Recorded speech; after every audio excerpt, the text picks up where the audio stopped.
So Disney finally made a good piece of Star Wars media. After a decade of waiting, we finally got something good. As someone who has been disappointed constantly by Star Wars, I was not expecting this to be as good as it has the right to be, especially after the disaster that was the Kenobi show. Hello, third sister. Revenge does wonders for the will to live, don't you think?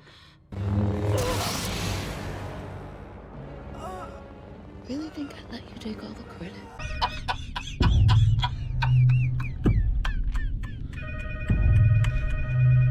I was rightfully more than skeptical going into it.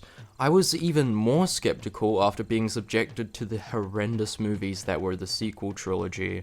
So what did I think of Andor? Well, if you saw my title and thumbnail and what I just said 15 seconds ago, I think that this show is one of, if not the best piece of Star Wars media I've ever seen. And if you're wondering if you're going to have to be extremely knowledgeable in the Star Wars lore, or you have to watch any other Star Wars movies to understand this show, well, I have good news for you. You don't really have to watch any piece of Star Wars media to understand it. Everything in the show is laid out and is easy to understand for newcomers. And it's to the point where it doesn't alienate the people who have been with the franchise for a while, although it's not like they haven't been alienated enough over the past few years.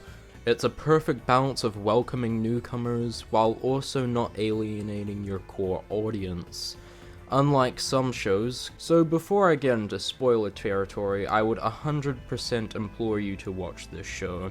It is so amazing, and if you have doubts, trust me, you won't regret it. If you've been waiting for a good piece of Star Wars media, then this is the thing you have been waiting for. It can be a bit of a slow burn at points, but the payoff is worth it. Trust me, you do not want to be spoiled for this show. You will regret it. Okay, now that we've covered that part, let's talk about Andor. One thing a lot of people did notice is how much of a slow burn this show can be, and this seems to be quite a common criticism among people who dislike this show. And whether or not you like the slower parts of the show, it is absolutely essential to the show. Without these parts, the emotional moments wouldn't be nearly as effective as they wanted it to be. It's meant to be character focused for a reason. The show wants you to care about the characters, and to say it's filler is fucking ridiculous. The plot is still moving forward. In episode 5, most of the episode is dedicated to planning out the heist for the next episode, so it makes sense. And in episode 4, Andor gets hired for a job, and his whole arc is him learning to work better with people. Andor is constantly put in situations that require teamwork. If he doesn't work together with them, then he dies or worse. I'm not denying that this show doesn't have any flaws. There are quite a few. For example, there are a couple of contrived scenes in episode 3. Andor conveniently calls B while the Empire is at his mother's house, and that gives them the opportunity to track him down. I also hate how often mining incidences are used as backstories for characters in Star Wars. It just feels so generic and lazy at this point. Also, for a fugitive, Andor doesn't seem to be trying to hide his physical features that much. He doesn't change his hair, change his eye color, his weight, or any kind of physical attribute whatsoever. The most changes about his appearance was with him shaving his beard, and that doesn't even happen until episode 4. Andor is even aware that he's in a lot of trouble, and instead of trying to make himself look less recognizable, he just uses a cloak.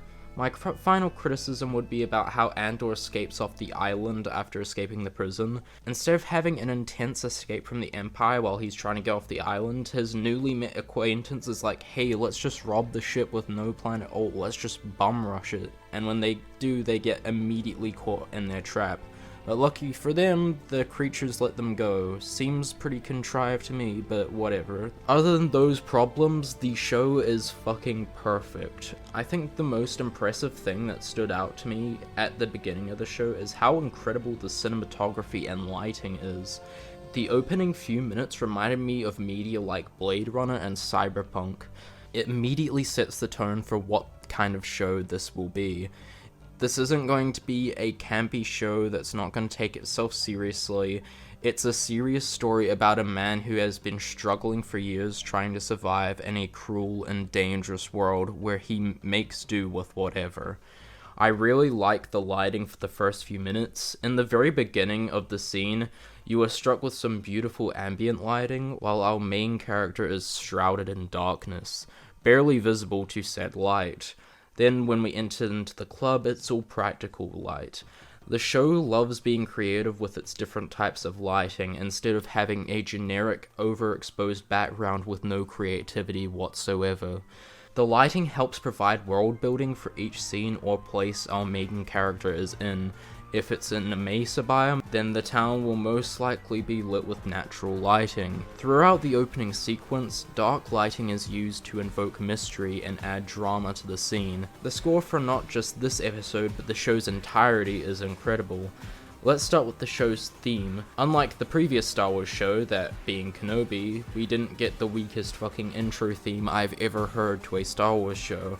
While Andor has one of the best opening themes I've ever heard to a show, the theme for episode 1 reflects the entirety of the show as a whole, starting small in the beginning with some gentle piano keys, then evolving into this massive wave of power and awesomeness.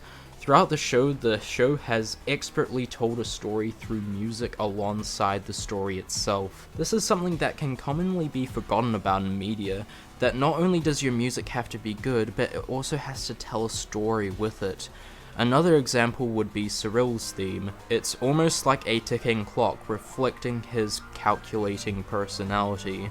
But while it might sound calculating, there's also a theme of loneliness in there as well. Andor executes its music perfectly and makes its story feel a lot stronger in execution. You could listen to the entire soundtrack on its own without watching the show, and you would immediately understand what it's introducing, and what the threat might be. And the fucking cinematography. What's there to even say about it? I could just show some footage on screen right now and it would all speak for itself. Every shot in this show feels like it could be used as a wallpaper. I think the best usage of cinematography in the whole show has to be the Eye episode. The Eye is just so fucking beautiful to look at, to the point that when it first came on screen, my jaw was wide open. The colors shining in the sky amidst all the chaos happening in the background. Never in my life did I think that TIE fighters could be so scary. But the show made me fucking terrified of them. Whenever they zoom past, I start feeling the fear and anxiety that all our characters are feeling. When you're in space, there's no scale to measure just how big a TIE fighter is. Nor do you feel the threat of a TIE fighter, but here it zooms past our characters. It makes them feel tiny in perspective, like our main characters are like bugs that could be stood on at any second and squished under the massive weight and pressure, that being the Empire. Another great use of cinematography in Andor would have to be the prison plotline. The part where Andor gets the tunnel and he looks out the window, it just gives you a new perspective on just how big the galaxy is. The cinematography also helps reinforce just how threatening the Empire is in this show. I've never felt so threatened by the Empire since the original trilogy. There were moments where I was genuinely terrified or scared of the Empire, purely because of us being shown what they can be capable of. I feel like I've talked about the direction enough in the show. I think it's time we talk about the story. When it comes to Andor's story structure, they are all split up into 3 episode arcs. This type of storytelling has been used in a few pieces of well-known media such as Arcane and the 5th season of Samurai Jack. The structure is used to help make the story feel less messy, and helps the story flow together more naturally, having arcs that are well developed and end cleanly. This kind of structure is no exception to Andor. There are 4 arcs in the show. The first is Andor trying to escape his home and we getting familiar with the character of Andor. The second arc is the Eye, the third being the prison arc, and the fourth and final one being a conclusion to the season. The show is really well paced throughout its runtime, and never had any moments that felt jarring that affect its pacing. For each arc, you usually get around 2 episodes of build-up. And then the third episode, all the build-up culminates into something massive. this gives us a lot of time to explore the characters' motives, their personalities, and their backgrounds. So when something does happen to them, we usually feel something for them instead of nothing. It makes the journey feel more emotional and intense throughout, since you don't really know who lives and who dies. The show is not afraid of slowing down so it can develop its characters. Usually there'd be some action, but for most of the slower paced portions of the show, there's almost little to no action throughout. It's only near the end of the show does it become slightly faster paced, with little to no breaks. Not only does the pacing help with developing the side characters, but it also develops the main character incredibly well.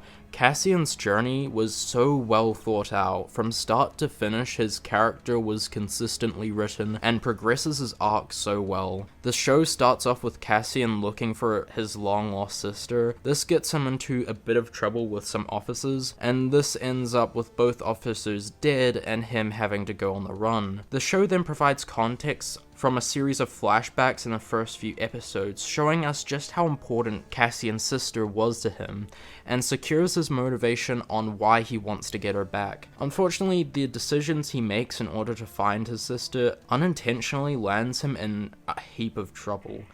Cassian's arc is an arc that you've probably heard of hundreds of times. It's a story about someone who is an unlikely hero who slowly progresses throughout the story, and at the end of the said media is a hero. But that's not why the arc is good. What makes it so special isn't the premise, it's the journey that Cassian goes on. In the beginning, he doesn't even really care about the Empire, he only steals from them when it's necessary, and that's only because he wants to get by in life. The only thing that he cares about is finding his sister and surviving. It's not until he starts his mission for the Eye is where he becomes more selfless. He starts opening up a bit more, and sees a reflection of himself of what would have happened if he continued the same way he kept going originally. Even after all that, he still doesn't care about the rebellion. He was only there for a paycheck and he got it. His mother even talks to him about this, and he still refuses. It's not until the prison arc does he really start developing his arc towards being a hero. What fully transformed him as a character was finding out his mother had died, and when he heard his mother's dying message about how passionate she was about the rebellion, was when his arc truly came full circle. This reminds me of my favorite plotline of the show, the prison plotline. It is so brilliantly written, and also features my favorite side character in the whole show, that being Kino Loy. Kino Loy is a character you would think you would dislike at first, but you don't. He's tough, strict, and supervises the workers, but you can also relate and empathize with the character of Kino. The reason he's so tough is because he truly believes there is a way out, and if he just does his time, then everything will work out. He's got around 200 days left, so he's ought to be on his best behavior. It's not until he sees the whole second section of the prisoners die does he transform from a strict, no-nonsense character into someone who's afraid like everyone else. Instead of having power over the prisoners, he feels scared, and now we see that he's just like every other prisoner. He also cares about the old man, and he knows the old man has a little bit of time left to go before he's finally released. So when he dies, that clearly takes a massive toll on him. Not only that, but he's also told by the doctor that there's no freedom, and that they are doomed to work there forever. The false truth that he had been told has now been revealed to him as a lie of hope for the prisoners. So they work harder every day in hopes of getting released one day. What makes it more interesting on rewatch is the minor details that give this away, like the prisoner who committed suicide one night. That was probably the night he realized they weren't ever getting out. Now that this false hope has now been broken for Kino, he finally budges after ages of Cassian asking him, and reveals how many guards there really are. This is a great moment between Kino and Cassian. It showed just how fed up Kino is, and he is no longer taking any more shit in this prison. He would rather die fighting than die giving them what they want. One of the most tragic parts of rewatching the show is when watching them escape the prison again and seeing Kino already knowing that he'll die, but still willing to help Cassian and the rest of the prisoners. He sacrificed his own life to save hundreds, and seeing the development he goes through to get there is truly emotional to watch. The One Way Out speech is probably the best scene in Star Wars. Seeing him make that full speech and knowing that he'll die anyway is truly heartbreaking. You can tell he's sad because he won't be able to make it out with his fellow inmates. The one who led hundreds, who inspired hundreds, is the only one who can't go with them. Even in the comms room, it looks like he's trying to think of multiple ways to escape the facility, but sees there are none when making the speech.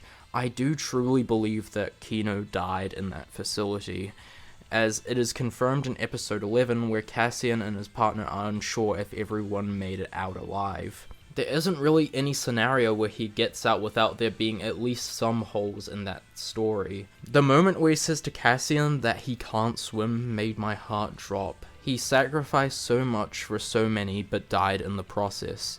In the grand scheme of things, his sacrifice practically saved the galaxy. If Cassian didn't escape, Star Wars would have been extremely different. I do like the design of the prison and how it works. It looks like there is truly no way of escaping. It's suspended in air and the only exits are probably guarded by a shitload of guards. The floor is electric, so even if you do escape, you'll either get zapped, shot, or worse. The only time you even have the chance to escape is when the guards are coming down, and even then you have to perform so many maneuvers that escape is a near impossibility. The fact that the supervisors themselves are inmates gives me World War II concentration camp vibes, which I'm certain that was the vibe that they were going for to get with it. I do appreciate how the prison escape doesn't solely rely on contrivance, and instead uses the internal logic of the prison and uses it to their advantage. Speaking of the prison, it looks so void of life. All the color is drained, and you can't tell one inmate from another, and the food has absolutely no flavor to it. The way they have this system designed has to have gone through lots of trial and error to make it as perfect as it is. To keep the prisoners motivated, they even designed prize systems to help. If you are best performing, then you get flavor in your food.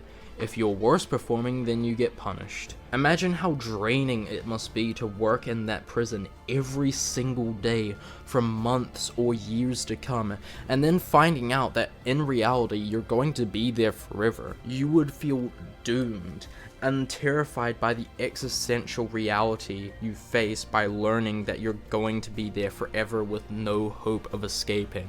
Anyway, those are probably all the thoughts I have on the prison segment for the show. Let's move on to the eye plot line, since that was just a sensation for the fucking eyes. Where to start on this magnificent plotline? Saying that this plotline is amazing is an understatement. It is damn near perfect, and I love the way how the writers build up to it. For 2 episodes we get no action, we only get character development. We learn more about the characters, but we also get a look into what our characters are planning, and I gotta say, seeing it all in action was glorious. I also liked the plan slowly going to shit the more time passed during the plan. It gave the heist a good amount of tension because you never actually knew who would make it out and what would happen. The best way to describe the Eye as an episode is the quote of "I got a bad feeling about this, the episode." That's the only way you can really describe it. One moment you don't know if some of the characters are going to follow through with the plan, then you'll worry about whether anyone will find out about the heist going on, and then you're worrying about every character that is in the line of fire. So many characters in that episode died, and I actually felt emotional when they did die. Unlike in a show like Edgerunners, now don't get me wrong, I really like cyberpunk Edgerunners, but holy fuck were some of the characters not very well developed, which is why they were given shock value deaths, because if the scene actually featured an emotional death scene, you wouldn't feel anything because of how underdeveloped the characters are. In Andor, every character who died impacted me, and I experienced the emotions that were intended in that scene. And that's part of the reason I like Andor so much. If the characters who died weren't as developed, I probably would have liked this show a bit less. But it just goes to show the intention to detail and care the people behind this had for this show. And of course, we have to talk about the main subject itself, that being the eye. When it first shows up, you can't help but drop your jaw in awe. It is so beautiful. One of the best shots on the whole show was that one character next to the TIE fighter, while the eye was in the background. I don't really know how else to compliment the eye than just saying it's beautiful or it's amazing, but how can I? The visuals in the scene alone was what convinced me that this show is a masterpiece.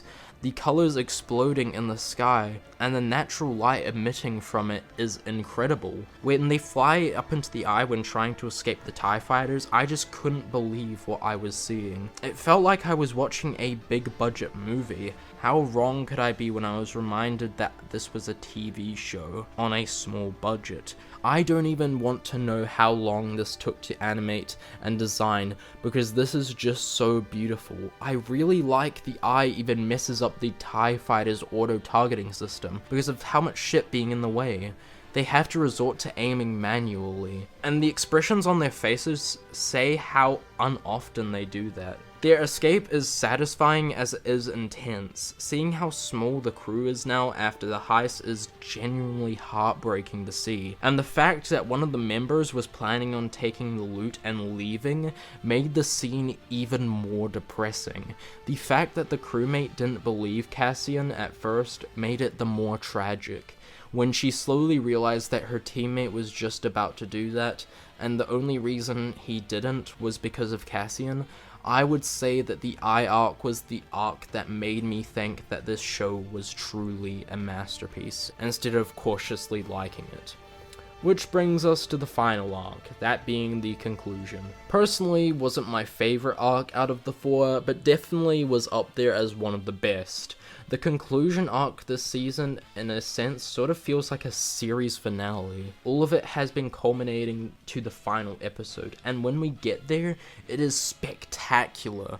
If this was the series finale to the show, then I honestly wouldn't have been disappointed. This finale works as a season finale, but also as a series finale. It's just that good. In this finale, practically everyone's positions as characters change.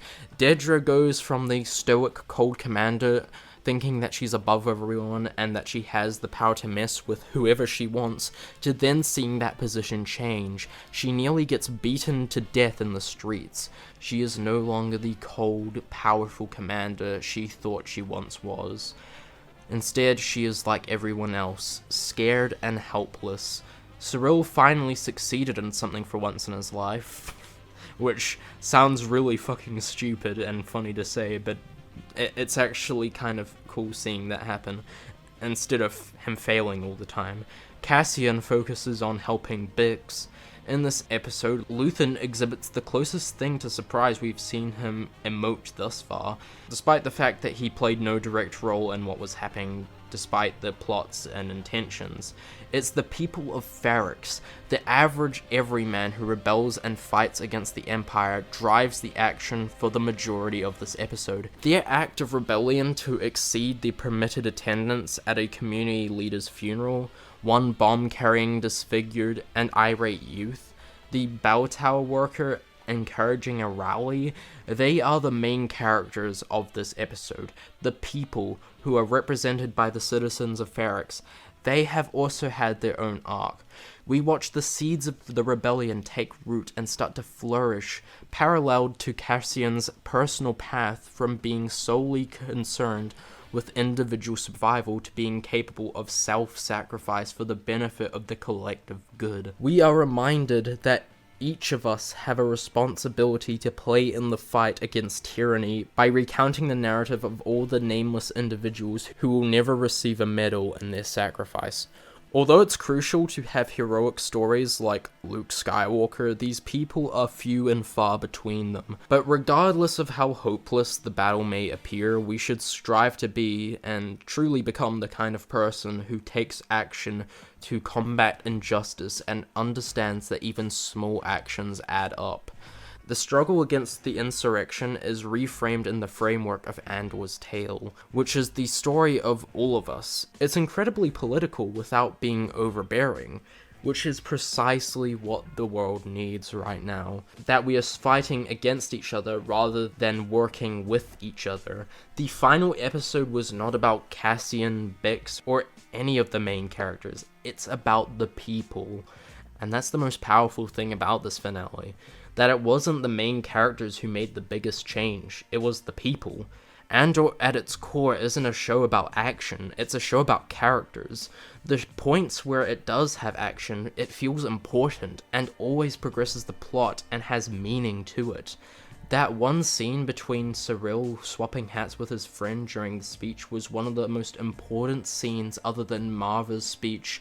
It shows the sign of friendship between the two, and how far they've progressed throughout the course of the season. They also swap hats not only as a sign of friendship and trust, but also so they can spot each other in the crowd when they are wearing each other's hats. Even the music in this episode has meaning to it. The funeral march, for example, sounded like everyone trying to gather their belongings as they start to wake up from a trance again, which feels like a metaphor for the waking up and rise of the rebellion. We also got to see Cassian's arc come full circle. He used to always turn away from his problems, but now he's confronting them head on. The development everyone had in this season was insane, and seeing it all play out like this was masterful. I think that Kino Loy's sacrifice combined with the manifesto made Cassian realize the true power of people. Maybe he doesn't understand fully that he needs to be a part of a group just yet, but the show does highlight how one community can strengthen an individual. Andor's finale is amazing, and it just goes to show that you can make TV extremely effective when it's not even about the main characters. I'd like to wrap up my discussion about the final arc and/or finale, and instead we'll focus on the characters. This section of the video will be mostly dedicated to analyzing some characters in the show that I haven't analyzed yet, and what makes them so interesting. So out of all the characters, I'll start with Syril Karn. Syril Karn is fucking amazing. From episode 1, his character intrigued me, and the more I learned about him, the more I liked him as a character. The stuff about Syril makes you feel bad for him, but also you feel creeped out by him as well from the interactions that he has with the other characters. But it's done for a reason, his environment being the main contributor to this behavior. The main reason why his environment was so awful is because of Syril's mother, and the planet he's trapped on. The planet he's on feels suffocating and claustrophobic, mostly due to his relationship with his mother. She's emotionally abusive, narcissistic, and cruel to Syril. You a job. I press your uniform. I prepare 2 meals a day. I move mountains to scrape you off the floor and put you back on your feet. And what do I reap? What is the return on my investment? We were talking about you snooping on me. The shadow of a son, a tenant, a stranger. Oh, that's new, you want to remember that. What's even more interesting is how Syril and his mother's relationship contrasts with Cassian and his mother, especially the way how he treats Dedra as a replacement for his mother. He thinks they can finally impress her and feel worthy of being with her. After meeting you and discovering you understood how dangerous Cassian Andor was, and just being in your presence, I realized that life was worth living. I realized that if nothing else, there was justice and beauty in the galaxy, and if it just kept going. I could have you arrested. You're aware of that. I want what you want. Syril is a character who is desperate for affirmation, and is constantly driven by a drive of delusional perfectionism. This, of course, makes everyone dislike him, thus adding to his depression. They demonstrate the contrast between him and his supervisor in the first episode. His supervisor was knowledgeable of the individuals who were slain, and determined precisely what transpired to them. Syril's memory of what occurred was more hazy, and he just cared that they received justice without knowing how they came to be killed. Even after being given the facts, he continues to attack without seeking out opposing or balancing evidence. I think Syril is mentally impressionistic, to put it briefly, at least. When those under his supervision are killed, he afterwards experiences a true emotional wound.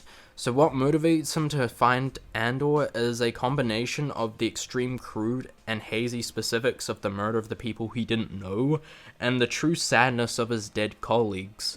He has a variety of options because of his impressionistic mindset. How he handles situations where he doesn't know everything, Although we are confident that he would act morally if given all the information, we are unsure as to when he will reach that point. Someone with the former character trait would join the Empire naively, though he might have second thoughts if he ever met the friendly torture dude, whatever his name is, or sees a planet be decimated by machines from the order of the Empire. Some people may not realize this upon first viewing of the show, but Cassian did not fundamentally affect Syril's worldview. It was his self-image that had been completely destroyed. His worldview is still as strong as ever, and it's not even necessarily Cassian himself that wrecked him. It's the chaos that Cassian brought that Syril abhors and needs to eliminate. His character is just so interesting. He's just someone who yearns for approval and got dragged in with the wrong crowd. This is why it's so interesting seeing him go through so much just to get the attention of someone who has higher authority over him, because he thinks they'll make him feel special. So when I said the word antagonist earlier, I don't specifically mean it in the way of him being a villain.